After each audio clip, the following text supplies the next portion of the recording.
Hyundai.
Hi, I'd like to take this opportunity to welcome Talish Ray, lawyer as well as curator of Talish Ke Tahlnama, which is a site that aims to teach young Indians, millennials as well as young adults about Indian culture and history. Thank you so much for being here, Talish. We really were happy to have you here on the Pioneer Great India Drive with Hyundai.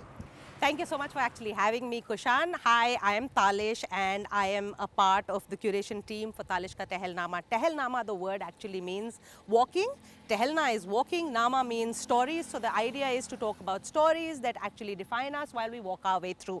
I am super excited to be here today at the Hyundai Great India Drive to be exploring Gujarat and its World UNESCO sites. I can't wait to get started. Right behind us is Champaner, which we will be exploring and then moving on to other places. I don't know if viewers are aware, but right down from the Harappan civilization onwards, Gujarat has been a very, very rich center of heritage. So I can't wait for the next couple of days to unfold. Thanks a lot. See you around. Thank you so much for being here, Talish, and we'll see you again soon as we are on our way now to Champaner.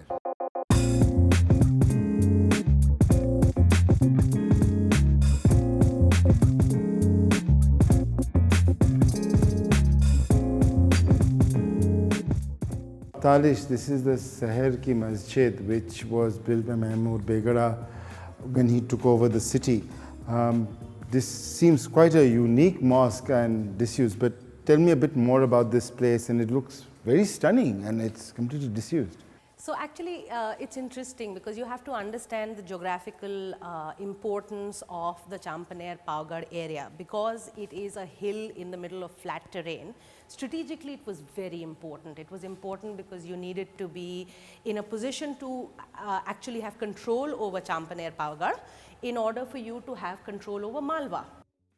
But this is a part of the mosque which is actually referred to as Seher Ki Masjid.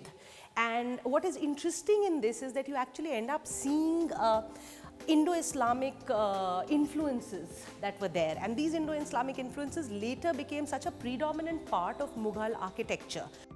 And this is all pre-Mughal Islamic architecture. So this is fairly unique because in India we usually associate Islamic architecture with the Mughal period. Yes, in fact, this would be one of the few intact cities of the pre-Islamic, pre-Mughal Islamic architecture that's there. And it is beautifully built, so you can see a lot more amalgamation, because you must remember that when you had people coming in and you had people adapting, they had local resource people. And those local resource people would again adapt their own culture and architecture to the needs of the new overlords and masters. So the Kichi Rajputs gave way in terms of the socio-political scene to Mahmud and his courtiers. The but Gujarat Sultanate. the Gujarat Sultanate. But at the same time, what they couldn't take away is, the people who were staying here and continue to stay here belong to the region, and they adapted. So you will see a lot of those features if you look at how the structure here is shaped. You look at this airiness that you feel around this mosque. It's a very, very Gujarati. There are jharokhas that you can see. You can see the play of light, the way the pillars come in. Actually, if you take away a lot of those aspects, this will remind you of the temples that are from around the same area. So you see the amalgamation that takes place is actually very visible here.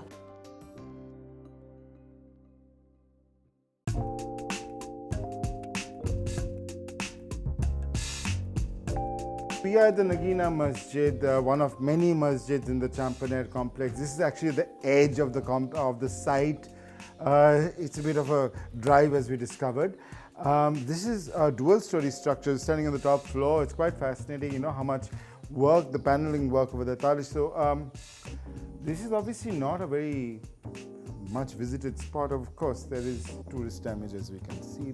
But not too bad. Yeah, not too bad. So the fact is that this is probably a little away from the city center, because if we see the Seher Ka Masjid or the Sheher Ka Masjid or the Jami Masjid and other places, those are on the main road. This is a little off, and it does happen to be well preserved because of that. So this little structure actually right behind here, if we look downstairs, one, it is dual storied. Now this seems, in terms of today's world, as I were to explain to people, it doesn't seem like a big deal. But imagine trying to put up a dual story with a dome on top calls for a significant leap in terms of architectural structures. The structure right inside the Nagina Mosque has something like 80 pillars, and it's the usual standard that follows. What is again intriguing is the cenotaph, because if you look at the cenotaph and there is no roof on top, this can fit into so many cultures. At one level it can fit in, and you can see the light is beautiful right there. So the part about having so many of these masjids within the complex after Mahmud Begada came in also begs the question as to why they wanted to so establish their stamp. And that's something that I'd leave people thinking about, because I think eventually we have to go by the dictum that facts are sacrosanct, opinions are free. That's true. One thing is kind of notice if you look downstairs, some of the pillars obviously are a bit worse for the wear right now, unfortunately. This is not, of course, the most popular archaeological site in India. I think should more be done over here? Should more people come, or is it in this state of preservation because too many people haven't come? I think it might be that. It might also be the fact that the local population was pretty aware. It's also the fact that this was not a very lived-in city. I would encourage people to come, because the more you know about it, the more you get into preservation of heritage. If you don't know, then you are not going to develop a love for it. And if you don't love it, it is unlikely that you think about preserving ordinary heritage that is around us all the time. And there is always so much, Kushan. We grow up in cities where it's perfectly normal to say, well, my, right next door is a monument which is 400 years old, 500 years old. It's almost like a done thing. We both from, you're from Lucknow, I'm from Delhi, so, we've grown up around history.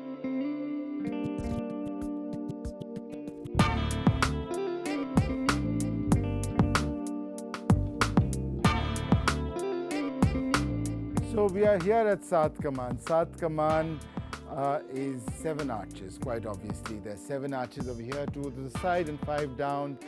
This is an amazing place, Talish, because you can see the entire region and the entire Champaner, because this is the only hill around here, as we've been talking about. And this must have been a sort of sentry post or barracks, whether this must have been outpost, yeah. So I find this fascinating, because an outpost like this assumes tremendous importance in any fortification that might be there. That's also about the fact that you see the exposed masonry actually shows the beauty of design in terms of, you can see the capstone very, very clearly, and then you understand how much of a leap it is in terms of architectural excellence that you can actually build an arch like this, which is surviving there. So literally, if you take the capstone down, one of the arches the entire arch would collapse. But when you look at this structure, you understand, and if you ever have people who come in here, I always advise them to come in here because look out at the view. If you have this post, you have visibility, which because of a lack of technology would have been a great advantage during that time. Yeah. Then you know the terrain that is there, you know people who are coming and people who are going. So all of that becomes very, very important when you look at structures like this. This makes it important. And yeah, sure, this is a fantastic place. It's a fantastic view that's there.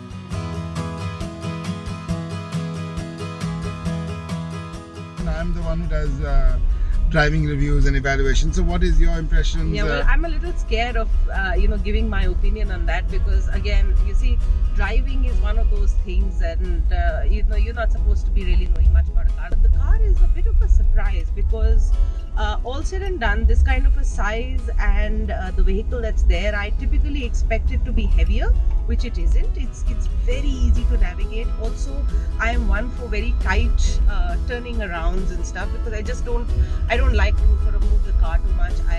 I am your quintessential professional woman, urban driver, so to speak. I personally drive my own car to work most days. I prefer that.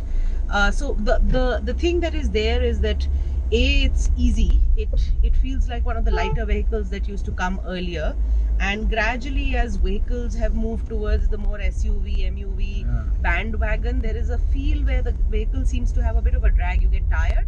Not here. It's actually a pretty relaxing experience driving. I mean, it's easy to drive at the moment.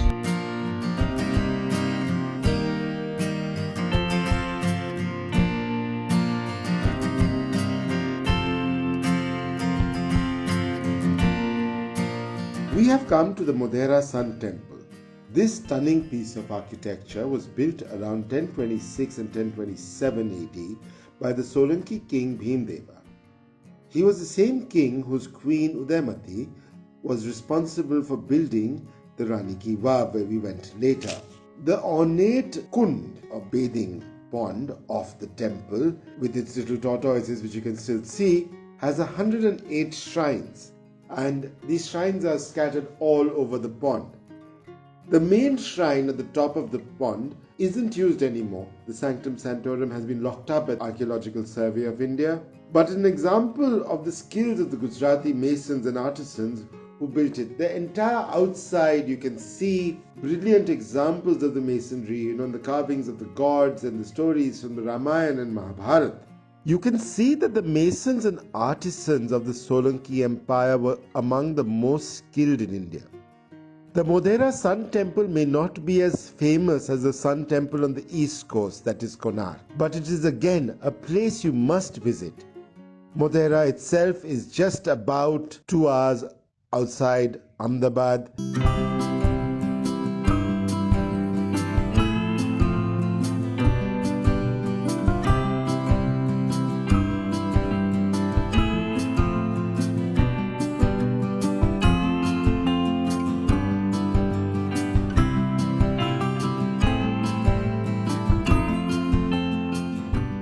Rani Ki Vav, by the way, many of you would notice on the new 100 rupee notes we have, it's there, but you don't get to capture the three-dimensionality of the place. I don't think you can. And in a note, Yeah, I'm sure that there is now technology and cameras available. Again, I'm not the expert, but I think nothing can really give you a feel of that place because one, just as you approach any stepwell, the thing that happens is that they are flat on the ground because they go underground. So the impact that it has as you go down the steps of a stepwell is not something that a video, a movie, or even those 360-degree cameras can really capture. And because maybe to protect it for whatever reason, the well might have been covered up by mud by the people who ran the well, and as a result, it remained undiscovered to modern times until 1958, post-independence. I mean, and frankly, credit where credit is due. The Archaeological Survey of India has done a fabulous job. Day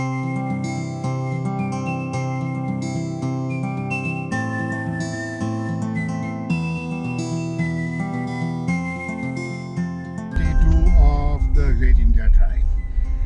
We've had a pretty long day. We started out at 8 in the morning today, after yesterday, which we started at 4 a.m. But 8 in the morning today, had a puncture on the way to the Sun Temple at Modera. We've just finished up with the Rani Kebab. I had no idea that this was going to be the way it was. I mean, and I'm just surprised that I waited this long to come here. I mean, No, I'm thank you for coming, Talish. Taking your time off. You are a lawyer, and you litigated. Taking time off is a big deal. Thank you so much. I also like to really thank Hyundai for giving us this opportunity and letting us plan, go anywhere we wanted. It's not many of the other guys who are doing the Great India Drive are going, doing their particular specific things. When they said, you can do whatever you want, I said, let's discover around Ahmedabad itself.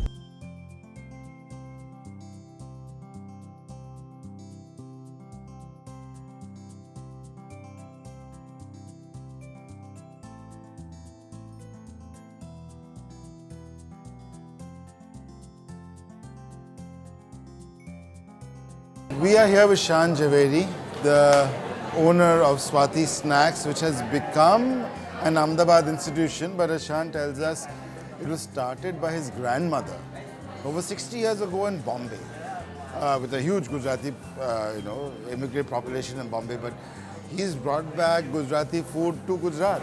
And how has that worked out for you guys? Well, it's an adventure. It's been an adventure. I had no prior experience in this business, so it's been a fun journey, I would say, overall, with lots of challenges. Coming into this business with no experience, we only enjoyed Swati food while we were in Mumbai, more as visitors. And suddenly this whole troop of people descended here and we had to get into the thick of it. But it's been a fantastic journey. And this is the interesting part of Ahmedabad we're in, is a new development and all of that. And there's not many residential areas here, but this place is still packed. So people are coming out of their way to come and grab a bite here. So this is a popular lunch destination. It's a popular restaurant in general. I think the type of cuisine, which is a fusion of Gujarati, Rajasthani, a little bit of street food, a little bit of South Indian food, gives enough variety to people. We often see 3 generations here or 4 generations here coming, and it doesn't sort of weigh you down. So it's generally light food. People compare it to ghar ka khana. There is some familiarity with the kind of food that we have, which seems to appeal to people. Food plays a very important part in culture, obviously. Yes. And, obviously now that we are all exposed to global foods, we're exposed to, Chinese, obviously, but now European foods, and everybody wants fancy foods. This also reminds them of their culture, right? I think it's relatable food. Gujaratis particularly need Gujarati food. And if you see, there are lots of package tours and everything caters to Gujaratis wanting Gujarati food even when they go abroad. Yeah. We know the Gujarati restaurants on Mavla and all of that. Exactly. So I think this food is relatable and it's something that people can have time and again. There are lots of people who come here, once or twice a week on a regular basis. So I think it's something that they can relate to. They feel comfortable. There's enough variety that they don't have to keep on having the same things. Although from the very regulars, we do get some amount of pressure to say, come up with something new because we come here too often.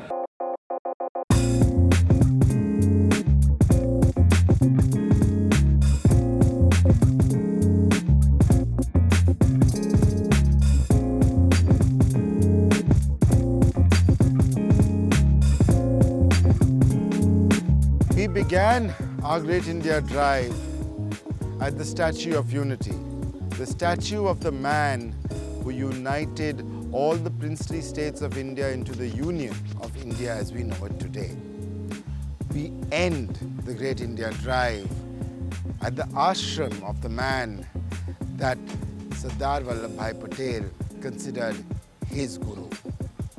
The man who we all know as the father of modern India, Mohandas Karamchand Gandhi. Here at the Sabarmati Ashram on the banks of the river Sabarmati in Ahmedabad, we learn not only about the importance of Mahatma Gandhi during the independence movement, but the relevance of Gandhian principles to our lives even today. Mahatma Gandhi was a great man and he remains a great man. He is an immortal man. I genuinely believe the Sabarmati Ashram is a place that every single Indian, man, woman and child, should visit at least once in their lives. It is the best place we could find to end our Great India Drive, and it is a place I feel very blessed to have visited. This is Kushan Mitra saying goodbye after the Great India Drive.